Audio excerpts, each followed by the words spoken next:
Art is the reshaping of reality by man to present it in an understandable way. As the artist recreates the world around him, it is shaped by how he sees it and what he believes in. The Indian artist did not attempt to depict only the material reality around him. He wished to share the complete experience of the moment, not just the photographic presentation of the shapes around him. Beauty for the Indian artist has been a reflection of the glory of God. In fact, for the ancient artist, the experience of beauty, the ecstasy on seeing nature or art which is truly beautiful, has been considered as akin to Brahmanand or the final bliss. Join us on this journey into the heart of the Indian tradition of painting. Come with us to the gorge of the Vaghora river, where Ajanta was created, to the courts of the Mughals and the Deccani Sultans. Journey with us through the deserts of Rajasthan and the icy lands of Ladakh and Lahore Spiti. In the verdant south and in the gentle hills of the north, experience the compassionate view of life that is enshrined in Indian painting.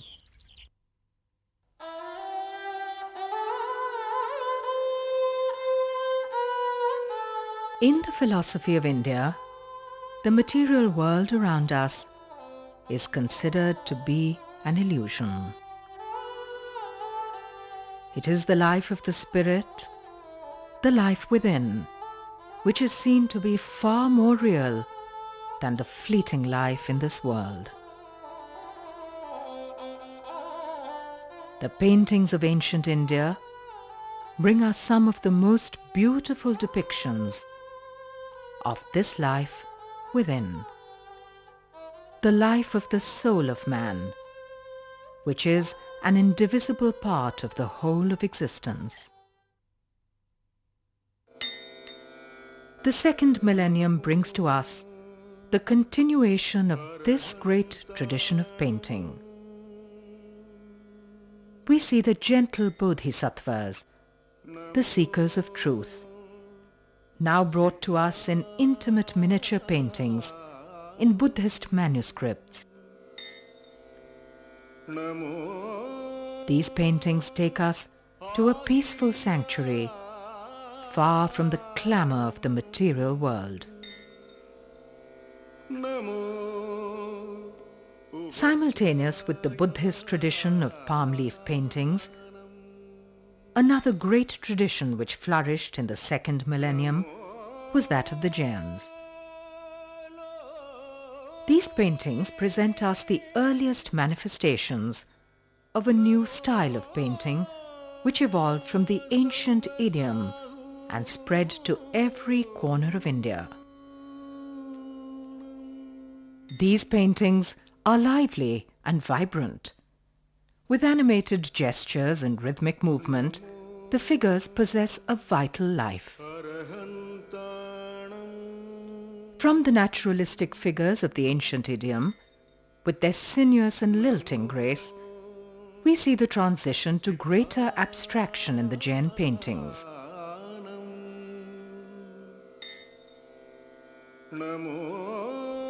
Colors are laid out boldly in flat planes, and there is a marvelous sense of design.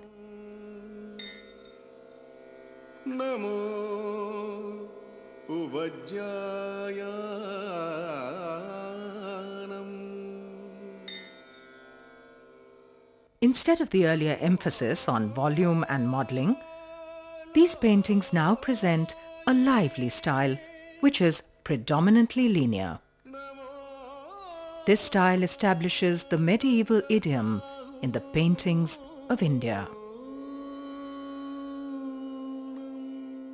These exquisite Jain paintings continue the ancient Indian tradition of painting religious themes.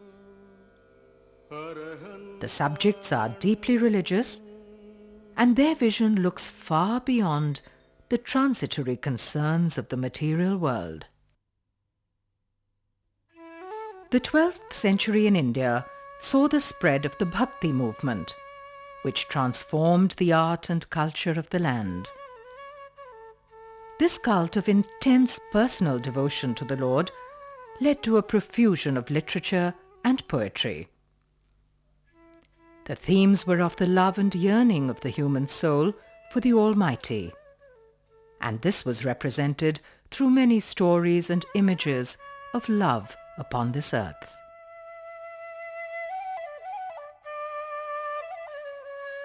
The paintings of central India, illustrating the Awadhi romance, Lord Chanda, closely reflect the Jain or Western Indian style of painting.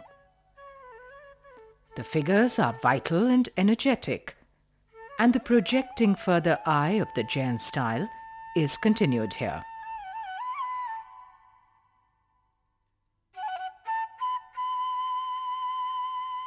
Another exquisite body of paintings, which emerged from the Jain or Western Indian style, came to be known as the Chor Panchashika style.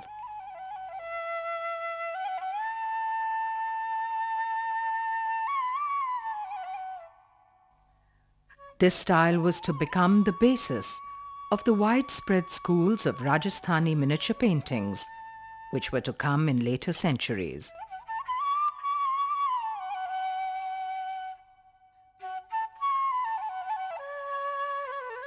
The themes of divine love in Indian paintings, coming from ancient times, are continued right through the medieval period in the Rajput paintings of Malwa and Rajasthan.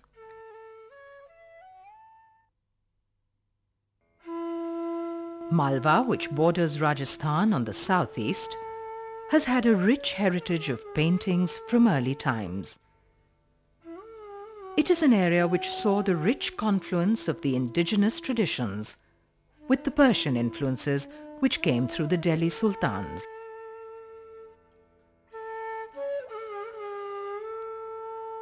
Malwa developed an idiom which has the striking and vibrant qualities of the Western Indian tradition. There is a marvelous sense of design. The colors are bold and rich. The foliage is exuberant, and there is that sense of sympathy with the entire natural world which is so inherent in Indian paintings.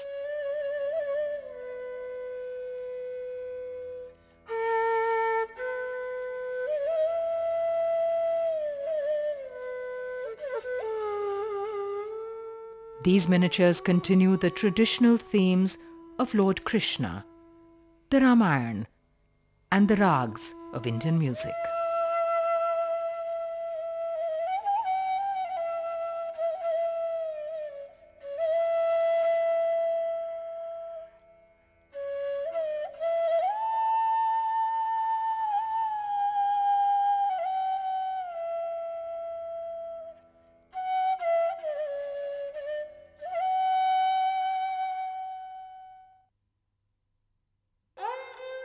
Mewar in the south of Rajasthan was the proudest of all the Rajput kingdoms. The Ranas of Mewar were the last of the Rajput rulers to accept Mughal overlordship. To them, freedom was as precious as the air they breathed, and they stoutly resisted the armies of Babur and Akbar. However, Chittorgarh fell in 1569, and a new capital had to be built at Udaipur.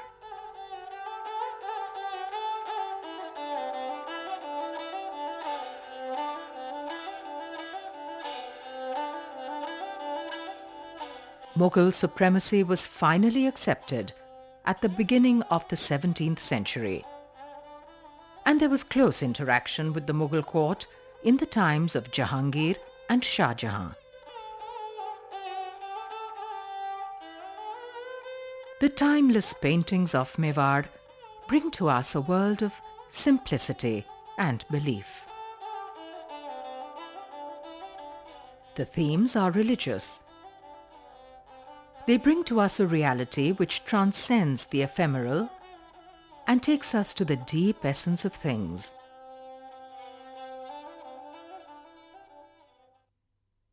the feelings that come from a direct gaze on an Indian painting can sweep away the rational structures that one has for appreciating the kind of cosmic dimensions of landscape, the macrocosmic understanding. And you get there through the detail in Indian painting and through the immediate experience that allows you to go through doors. And I think it makes Indian painting that much more accessible to more people. It's really a painting of smiles and tears and blood and human experience that is left there for you to feel. There is a marvelous continuous narrative in these paintings. The past, the present, and the future are all seen together in one encompassing vision. There is no concept of a time where the past is no more and where the future is yet to come. All actions occur simultaneously in an eternal time and space. Painter is using his pictorial space almost as a walking journey. And what is this walking journey? It is not just a question of one location to another, but it is almost a walking journey of the inner emotions. It is the recreation of the emotive states which the painter has internalized and then made a, if I may call it, a visual poetry. The Indian view of time may not be unique, but it has a flavor, it has a quality of its own. And I think the Hindu, Buddhist, Jain view of time, this is what I'm talking about, had a deep bearing, an impact upon the thinking of the mind of the artist. And it is important for us to be able to bear this in mind when we try and decode the works that he produced.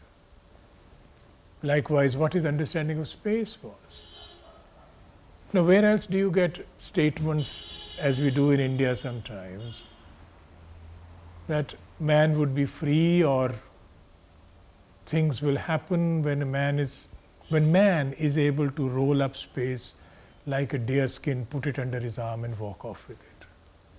Yada charmavada akasham veshte shanti manata. The painter is marvelously assured, simple, yet very bold in his execution. The paintings are uncluttered with the ornamentation of too many details.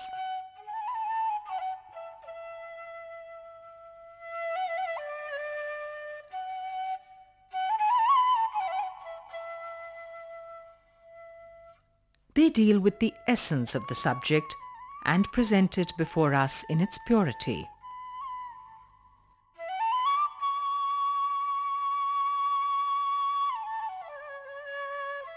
The colors are saturated with the vibrancy of life which is inherent in these paintings.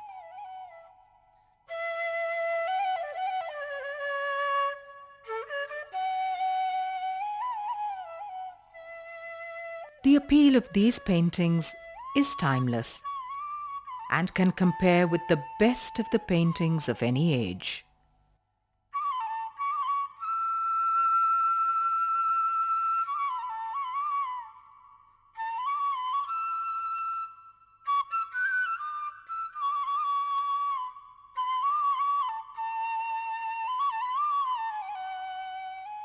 We see an outpouring of love in the exquisite paintings of Mewar on divine themes.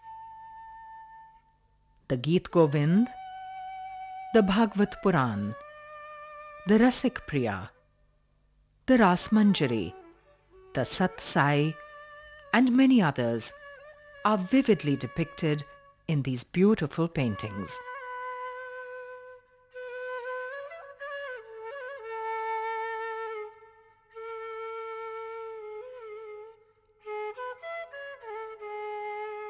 These miniatures provide us a tradition of interwoven words and paintings. The thoughts and ideas reach us through an intimate association of the two.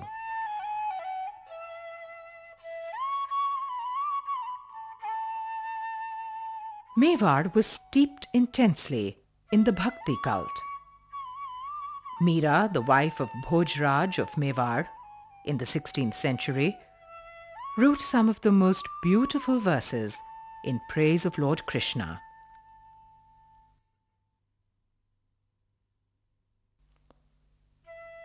Here, in Mewar, we see a profusion of ragmalas, garlands of paintings on the theme of rags.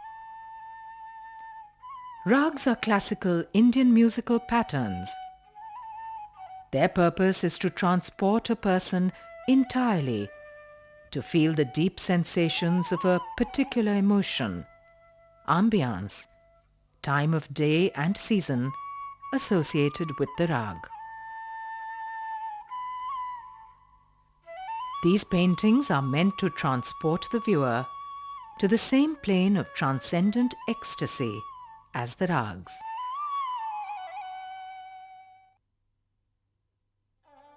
An event of historic importance in the reign of Raj Singh in the 17th century was the establishment of the Srinathji idol in Sihda, which came to be known as Nath Dwara.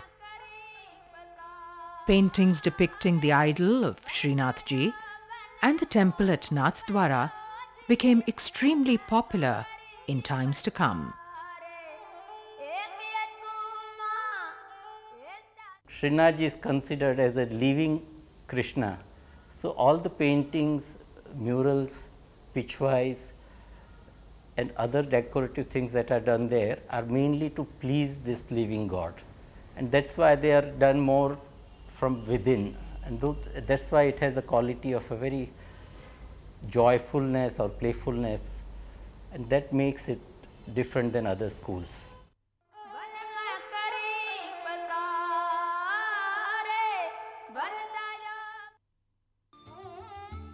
After Mewar accepted Mughal supremacy in the 17th century, there was considerable interaction with the Mughal court.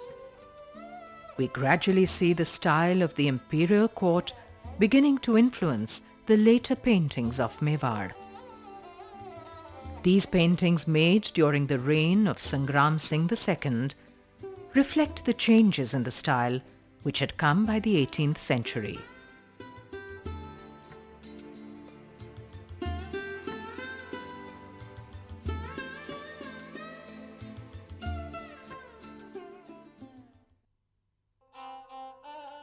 The rulers of nearby Bundi were originally vassals of Mewar. In the mid-16th century, they surrendered to Akbar and accepted the sovereignty of the Mughal Empire.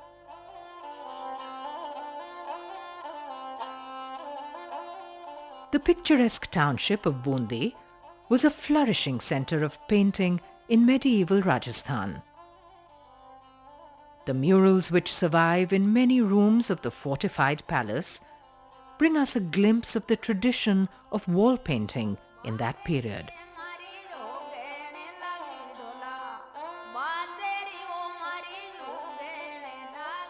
Bundi was also one of the important centres of miniature painting in Rajasthan.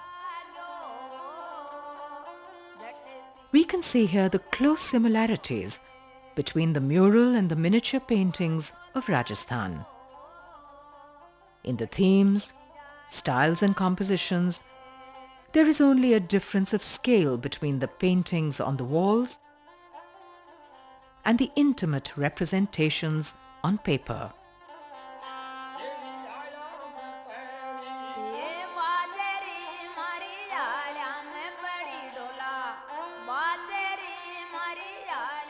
We see in these paintings the indigenous style of Rajasthan, blended with the influences of the imperial Mughal painters.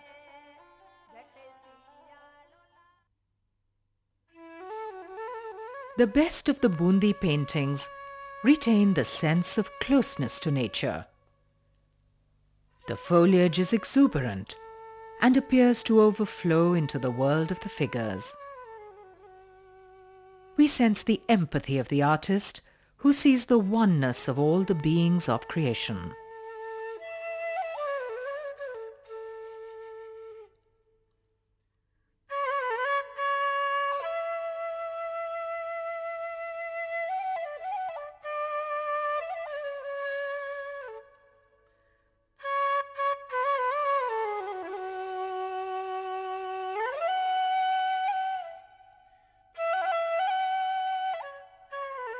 The themes range from the traditional religious ones and the ragmalas to scenes of love upon this earth and the glorification of rulers.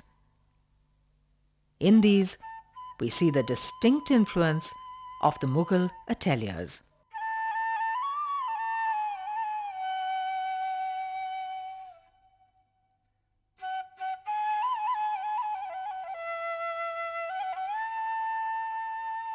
The technique of depicting swirling water,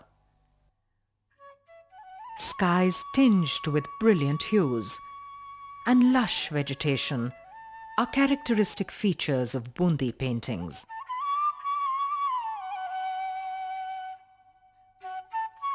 The influence of the Mughal school is seen in the shift from the brilliant colouring of the earlier paintings with their simplicity and vigour. We see now a more studied delicacy and subdued colours. The faces exhibit the Mughal technique in the manner of shading to impart a sense of volume.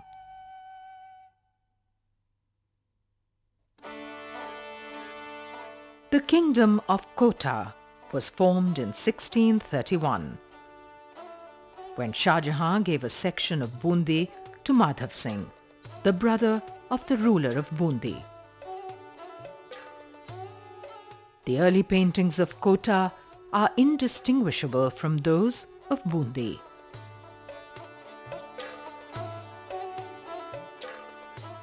By the 18th century, Kota paintings developed a distinctive character. The finest paintings of Kota bring alive the teeming life of the hills of Rajasthan. In these hunting scenes, it is nature, the trees and the animals which occupy center stage. Amidst the vigorous life of all these, men appear hidden behind bushes and trees. Though they are royal figures out on glorious hunts, they appear not as dominating personalities, but only as a part of the exuberant life of the world.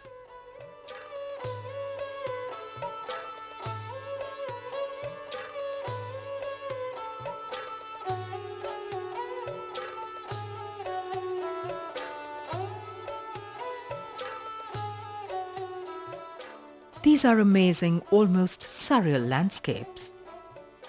The artist appears to be in love with the rugged beauty of the world around him.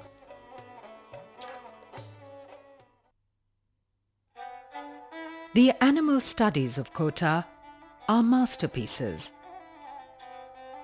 The sinuous strength and movement of the animal are captured in a manner which goes far beyond photographic realism.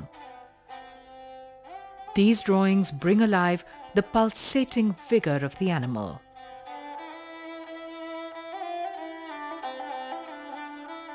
These are some of the finest miniatures of Rajasthan. There are also many portraits presenting grand images of the robust and proud Rajput rulers.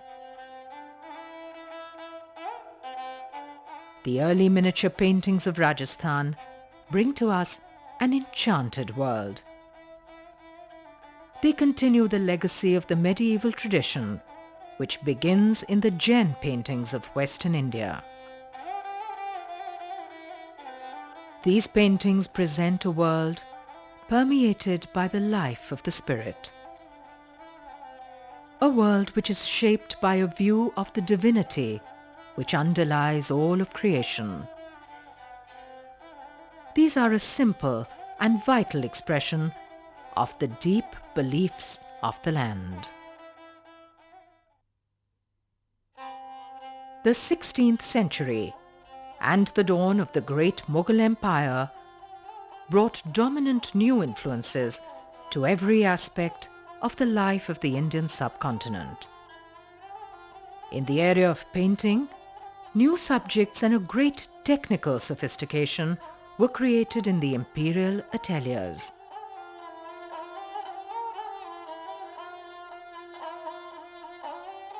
The paintings of Rajasthan assimilated the new technical finesse of the Mughal court painters. In the confluence which took place, the broad stream of the medieval tradition of Indian paintings chartered entirely new courses.